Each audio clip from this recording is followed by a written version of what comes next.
बहुत प्यारी कथा है। हो सके तो अपनी संतान को ऐसी शिक्षा देना। धन्य है तेरी माँ जिसने तुझे सुमार्ग का रास्ता दिखा दिया। भारत का इतिहास पढ़ना, सुल्ताना डाकू का नाम सुना होगा। जिस समय सुल्ताना डाकू को फांसी की सजा दी गई, सुल्ताना से पूछा गया, बोल तेरी अंतिम इच्छा क्या है? What is your last wish? WISH wish, wish माने इच्छा। तेरी अंतिम इच्छा क्या है? सुल्ताना ने कहा, I want to meet my mother। मैं अपनी माँ से मिलना चाहता हूँ। उपस्थित सज्जनों, ऐसा मैंने सुना है, पढ़ा नहीं है। भारतीय संविधान में यह नियम है, मरने वाले की अंतिम इच्छा पूरी की जाती है। सुल्ताना की माँ पहुंची, आला अधिकारी बैठे थे,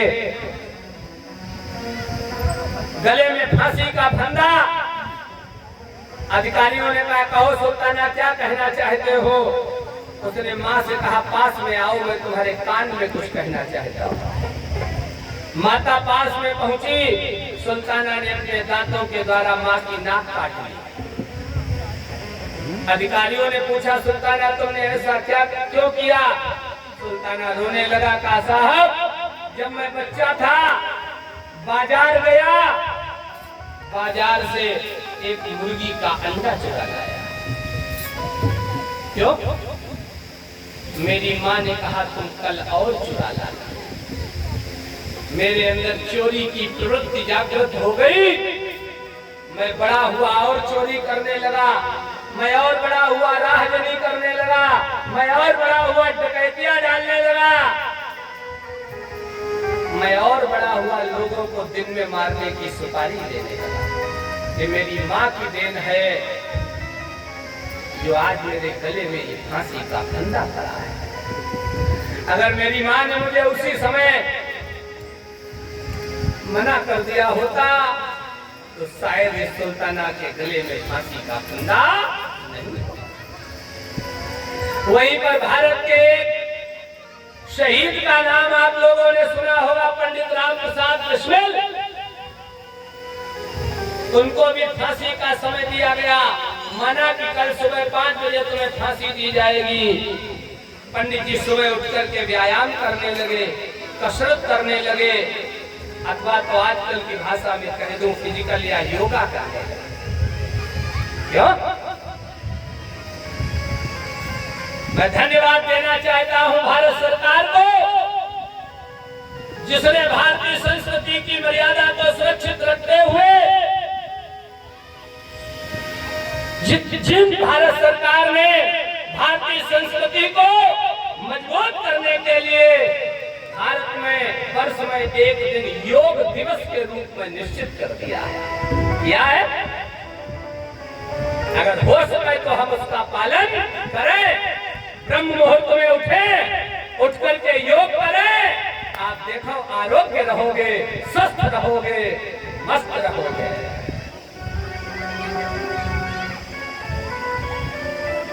पंडित जी सुबह उठकर व्यायाम करने लगे।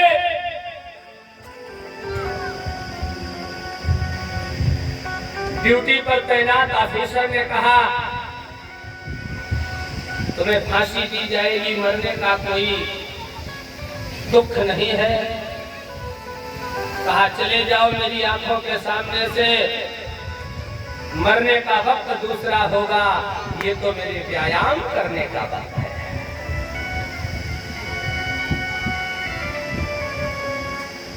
इनकी भी मां पहुंची, माँ की आंखों में आंसू। पंडित जी ने कहा, माँ क्यों रो रही हो? माता कुछ न बोली। पंडित जी ने कहा, माँ शायद मैं मरने जा रहा इसलिए तुम रो रही हो। माँ ने कहा, बेटा मैं इसलिए नहीं रो रही हूँ कि तुम मरने जा रहे हो, मैं रो तो इसलिए रही हूँ परमात्मा ने मुझे केवल एक ही बेटा दिया है। अगर भारत माँ ने मुझे 100 बेटे दिए होते तो भारत माता की आजादी के लिए उन सभी 100 बेटों को बलिवेदी पर चढ़ा देती। ये है माताओं की शिक्षा। बस वहीं पर भारत के कवियों ने गा दिया, इन शहीदों की चिताओं पर लगेंगे हर बरस मेले, और वतन पर मरने वालों का यही बाकी निशान। जो लोग दिल्ली गए होंगे देखा होगा, भारत सरकार ने शहीद स्थल को कई गुना बढ़ा करके, क्यों, और शहीदों का नाम बढ़िया करने के लिए, शहीदों को धन्यवाद देने के लिए, शहीदों को वर्ष में जाकर के शहीद दिवस पर भारत के जो अच्छे लोग हैं उन्हें पुष्प समर्पित करते हैं, श्रद्धांजलि देते हैं। क्यों? ये शिक्षा किसकी है? ये शिक्षा है माँ की। वक्त नहीं है क्षमा करना, यही शिक्षा माता सुमित्रा ने अपने पुत्र लक्ष्मण को दी है। हाँ? एक गीत की कुछ पंक्तियां मैं आपके सामने निवेदित करना चाहता हूँ। माताओं, नारियां देश की जाग जाए अगर, माताओं ये जागरण गीत है, अगर हो सके तो जागृत हो जाना, अगर हो सके तो इस बिंदु को अपने जीवन में धारण कर लेना, आपकी संतान दुनिया में आपके नाम में 4 चांद लगा देगी। नारियां देश की जाग जाए अगर, युग स्वयं ही बदलता चला जाएगा।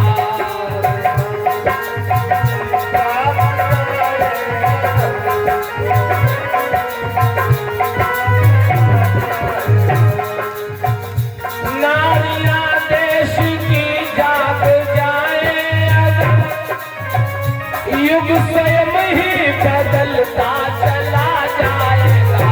नारियां देश की,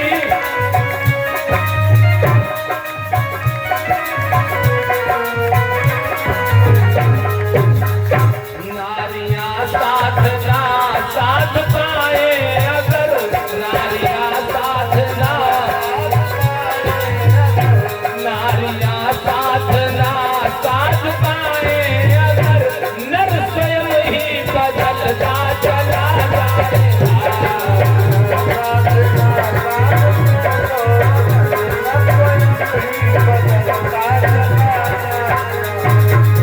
अगली और अंतिम बात बहुत प्यारी, सज्जनों ध्यान देना। वीर संतान से कोख खाली नहीं, तन सी शक्ति गोदी में खाली नहीं। वीर संतान से कोख खाली नहीं,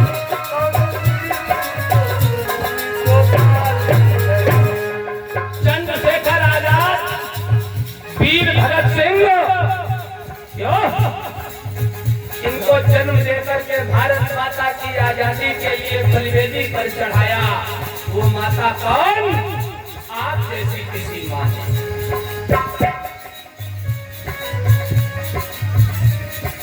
उपस्थित सज्जनों, आदरणीय माताओं, राम और कृष्ण को जन्म देकर के भारत देश में धर्म की स्थापना करवाई, वो कौशल्या और माता देवकी कौन? आप जैसी माता। अरे इतने नहीं, भारत की आदि शक्ति पराम्बा भगवती को पार्वती और सीता बना करके भारत की नारी जाति के लिए एक आदर्श प्रस्तुत करवा दिया। वह मैना और सुनैना कौन? उत्तर लिखा मिला, आप जैसी मां। वीर संतान से कोख खाली नहीं, कौन सी शक्ति गोदी में खाली नहीं। वीर संतान से कोख खाली नहीं, जननिया साधना साध पाए अगर, जननिया जननिया साधना साध पाए अगर, चला जाएगा।